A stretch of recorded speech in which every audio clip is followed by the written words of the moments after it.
krona eller klave. Det heter det. Nu ska vi dock spela krona eller lejon. Krona kom upp. Så vi börjar med Skansen Kronan. Här ligger den på Risåsberget i Göteborg. Denna 33 meter höga skans. Och utsikten från berget, den är ju minst sagt imponerande.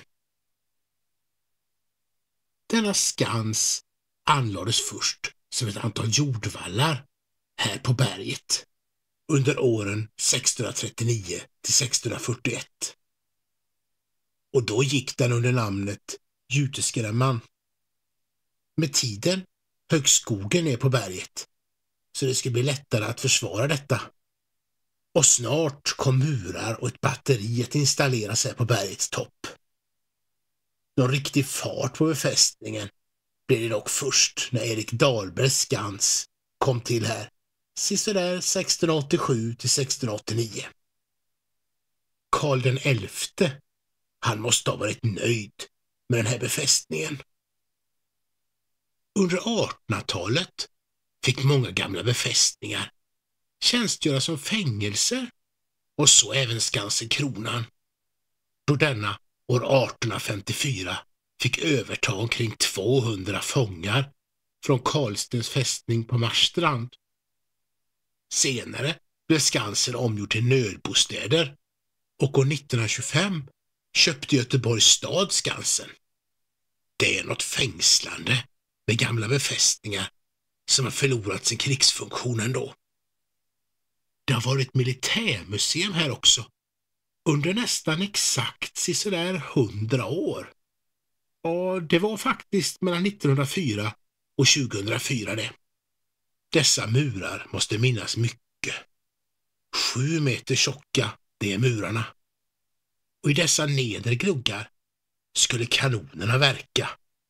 Och från det övre skulle eldhandvapen kunna avfyras.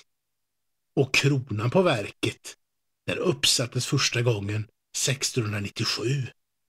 Det var förresten samma år som Stockholm blev 3 kronor fattigare, då slottet 3 kronor brann ner det året. Men kronan här, det är en krona av trä, klädd med förgylld koppar. Under 1700-talet fick dock Skansen en enklare krona, en träkrona, som senare vid förra sekelskiftet ersattes av en förgylld kopparkrona. En krona som faktiskt var ännu lite större än den ursprungliga kronan. Taket har under Skansens långa liv gått från ett koppartak till ett kärat trätak och tillbaka till ett koppartak. Skansen utgjorde tillsammans med Skansen Lejonet en del av huvudfästningen som faktiskt utgjordes av staden Göteborg, då Göteborg var en stad skyddad av stora vallar som fanns innanför vallgraven. En klart orolig tid detta, då det hördes vapenskrammel i dessa trakter. En port i den gamla vallen runt Göteborg, som namnet Kungsportsplatsen idag minner om. Den heter ju Kungsportsplatsen och inte Kungsportsplatsen, som jag en gång i tiden trodde. Och då trodde jag att namnet kunde ha kommit av att Gustav V skulle kunna ha spelat tennis här. Så fel det går att tänka. Det var här vid Kungsportsplatsen porten en gång låg i alla fall. Drottningporten, den låg vid Drottningtorget den. Genom platsers namn går det att lära sig mycket historia. År 1912 kom Skansparken till från Charles Fredrik Lindbergs donationsfond och berget blir ännu mer lummigt med stora träd. Parken är trivsam idag med Skansen, Soldattorpet och solen.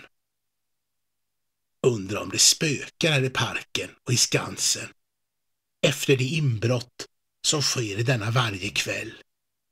Mörkrets inbrott. Kungarna Karl den XII, Gustav IV Adolf och Oscar II har alla anknytning till Skansen Kronan. Men hur förbjuder mitt samvete mig att berätta? Under det tidiga 1900-talet byggdes en vaktstuga här i jugendstil. Här bodde underofficerare och även parkvakten. Och idag är det trevligt att kunna ha en och annan fest i Skansen Kronan. Men för vilda får ju inte dessa fester bli, då byggnaden är byggnadsminne sedan 1935. Vid en fängslande fest här går det kanske ännu idag att skaka lite galler. Vem vet? Oj, oj, här var det brant. Och när man ska ner för Karl XII stig. Oj, den fick jag ju inte berätta om. Nu kanske kungen blir sur. Kommer ridande upp för stigen på sin brandklippare någon kväll. Och visar sig, likt sin fader Karl XI skulle ha gjort, som Gråkappan. Skansen Västgöta Lejon, eller som den ofta kallas, Skansen Lejonet, hade från början ett annat namn, Gullbergsskans, och den ligger på Gullberget och sedan 1800-talets andra hälft med ett stort antal järnvägsspår i sin närhet.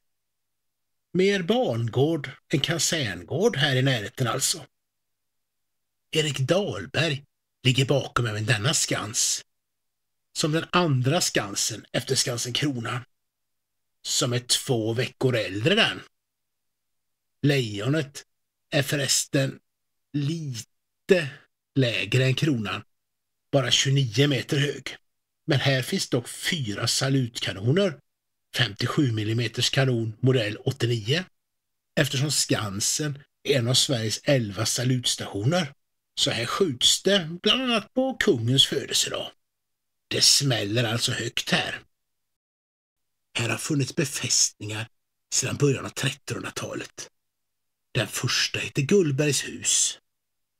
Det var då kung Birger var i konflikt med sina bröder Erik och Valdemar och lekte leken i Håtuna och firade på Nyköpingshus.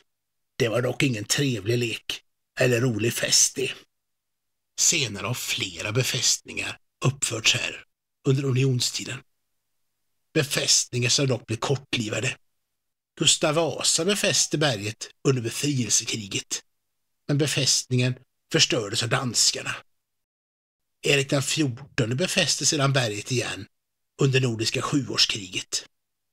Rejält befäst blev dock berget först med Erik Dahlbergs skans, Skansen Västgöta Lejon, som uppfördes 1687 till 1689. Även om det tog några år till innan den blev helt färdig, om man ska vara helt ärlig. Skansen fick 1692 ett lejon med förgylld krona och ett lyft svärd i sin ena tass. Allt en skapelse av Marcus Jäger den äldre. Samme bildhuggare som skapade Skansen Kronans krona. Skansen Lejonets lejon var dock länge ersatt av en träkula, men ett nytt lejon skapat av Eugen Thorburn kom dit sedan taket restaurerades på 1890-talet efter en brand. Skansen Lejonet har som Skansen Kronan 7 meter tjocka väggar och den användes som försvarsanläggning till 1822 och sedan blev den förråd för kruttillverkning och senare förråd för landstormen. Skansen hade militära uppgifter till början av 1940-talet och har sedan genomgått en omfattande renovering och blivit förbundsborg för Götiska förbundet. Jag undrar om det inte går att höra lejonet ryta här ändå. Under mörka, stormiga nätter. Frågan är vilken skans som hade varit lättast att inta. Det är kanske lättare med lejonet ändå. I alla fall efter vad jag tror. Ett rytande lejon kan dock vara lite skrämmande. Men inte skrämmer det väl iväg tågen ändå? så att dessa inte kan komma i tid i alla fall. Det är dock klart att det kanske är bra att ha både en krona och ett lejon. Och ett modigt lejon som detta har ju dessutom en krona, ett svärd och en sköld. Så det både kan attackera och försvara sig. Nej, nu ska jag ta och gå någon annanstans. Förlåt, stans.